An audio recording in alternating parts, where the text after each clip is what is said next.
There is much rage in you. You face a goddess of war.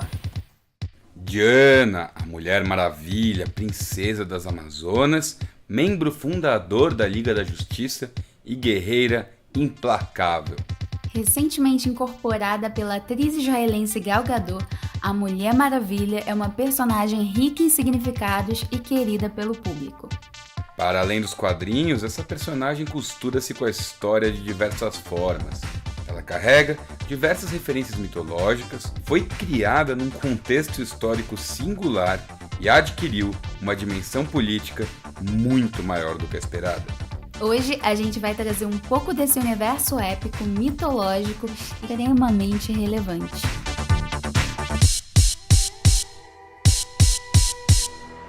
Antes de nos atentarmos aos aspectos mitológicos da personagem, vamos voltar para 1941. O mundo explodia com a Segunda Guerra Mundial, conflito que levou muitos jovens a deixarem os seus lares para se engajar na guerra. A destruição abriu diversos espaços vazios no mercado de trabalho e a mão de obra feminina tornou-se fundamental. Os movimentos sufragistas já haviam sido vitoriosos em diversos países. Neste século, que se desenvolveu tanto cinema, quanto televisão, quanto rádio, mas também uma nova mídia, que atraiu bastante o público jovem: as histórias em quadrinhos.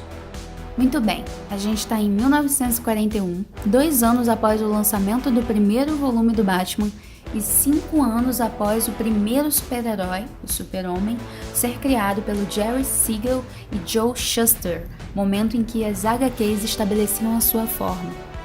Enquanto isso, na cidade de Nova York, um professor de psicologia de Harvard tinha uma objeção a isso. William Moulton Marston criticava o fato de só existirem super-heróis homens. Simpatizante do feminismo e intelectual reconhecido, Marston foi convidado para criar uma personagem feminina para os quadrinhos. Aliás, não apenas uma personagem, mas uma protagonista mulher tão imponente quanto os outros heróis, baseando-se, entre outras coisas, na mitologia grega, a partir das Amazonas e das deusas. Bela como Afrodite, sagaz como Atena, dotada da velocidade de Mercúrio e da força de Hércules, nós a conhecemos como Mulher Maravilha. Diana nasce de uma escultura de barro feita pela rainha Hipólita, cujo sopro de vida foi dado por Zeus. Diana, a princesa guerreira, que vira Mulher Maravilha quando visita nosso mundo. Foi Marston que assinou a autoria de 28 edições das HQs, até a sua morte em 1947.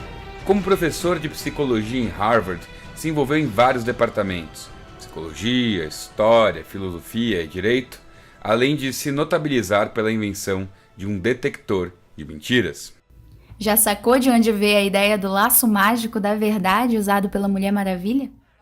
This is not your truth. The lasso compels you. Now tell us your truth. I cross-dress in a Wonder Woman outfit. It makes me feel powerful.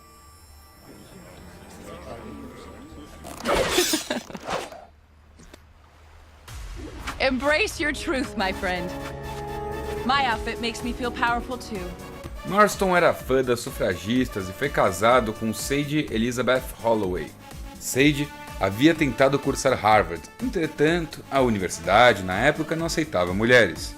A ela restou como alternativa cursar uma escola feminina, continuando sempre envolvida com a academia. Holloway usava braceletes, era ativista da luta das mulheres e lia nada menos do que Safo no original grego, uma bela fonte de inspiração completando a matriz mitológica da personagem, cujo bordão era Safo sofredora. Muito bem, a Sage Holloway formou-se em Mount Holyoke em 1915 e após o término da Primeira Guerra, Marston matriculou-se no doutorado em filosofia de Harvard e Holloway matriculou-se no mestrado de Radcliffe. Em 1925, Marston conhece uma jovem aluna, que se torna posteriormente sua assistente, Olivia Byrne. Sofisticada, rebelde, sobrinha da feminista famosa Ethel Byrne, tornou-se companheira do casal. Eles acabaram formando um trio poliamor consensual e um estilo de vida definido por eles como anticonformista. Claro que aspectos biográficos do criador da Mulher Maravilha não explicam tudo, mas são reveladores de suas bases intelectuais e das suas inspirações. Muito bem, agora vamos voltar à parte grega da história. Quem são as Amazonas? Quem foi Hipólita? E a verdadeira Diana? Ares também era seu inimigo mortal? Onde entra Zeus nessa história? Bom, vamos começar aí com a gênese da personagem. Lembra que a gente disse que ela foi criada de uma escultura de barro? Então, isso foi inspirado no mito grego de Pigmalião, um escultor que fez uma estátua de mulher tão perfeita que os deuses lhe concederam a vida. Assim como nesse mito, a Mulher Maravilha originalmente foi uma estátua abençoada como o dote da vida.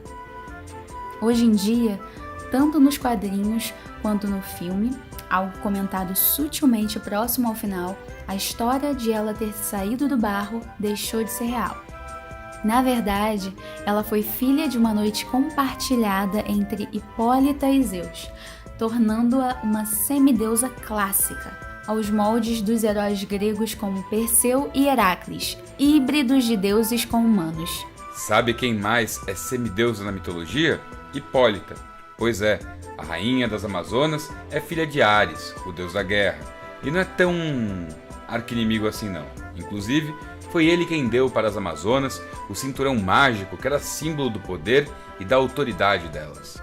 Mas muito bem, esse povo aí, as Amazonas, qual que era delas? Bom, primeiro há controvérsias a respeito da veracidade de sua existência fora da mitologia. Heródoto, que foi meio que um dos primeiros historiadores, dizia que elas habitavam uma região perto da Sítia, na Sarmácia. E tem inclusive a possibilidade delas terem sido um povo nômade. Há duas traduções possíveis para esse nome. Sem seio, que é a mais comumente usada, pois dizem que elas removiam uma das mamas para melhorar as habilidades com o arco e a flecha. A outra é que a palavra derivaria do gentílico iraniano e significaria simplesmente guerreiras. De um jeito ou de outro, algo podemos perceber. Elas eram duras na queda, pertencentes a uma sociedade matriarcal de guerreiras poderosas. As principais evidências da existência desse povo são relatos e histórias, mas ainda existem diversas tumbas que corroboram com elas. Bom, a Mulher Maravilha chamava-se Diana. A Diana da mitologia romana tem algo a ver com a personagem, mas não com as Amazonas. Ela era a deusa da lua e da caça, muito forte e filha de Júpiter, que é o Zeus romano. A versão grega de Diana chamava-se Ártemis, a deusa da vida selvagem e da caça, filha de Zeus com Leto, deusa do anoitecer e protetora das meninas e dos partos. Agora, a Diana da DC também teria atributos de origem divina. Sabedoria divina concedida por Atena, que era a deusa da inteligência das batalhas. A velocidade de Hermes, mensageiro dos deuses, que em Roma era Mercúrio, como nos X-Men.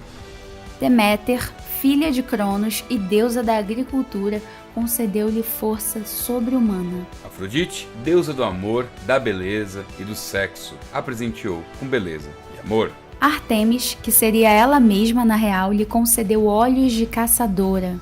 Apolo lhe deu um tipo de fator de cura. Hefesto, ferreiro dos deuses, lhe presenteou com os braceletes e o laço da verdade, que não estava presente na mitologia grega, mas que faz uma interessante analogia com esse detector de mentiras. Poseidon lhe deu, o poder de nadar bem. E Zeus fez dela uma semideusa e presenteou-a com a habilidade de voo. Todos esses aspectos nos explicam um pouco do fascínio desse personagem que encontrou logo seu lugar no coração do público.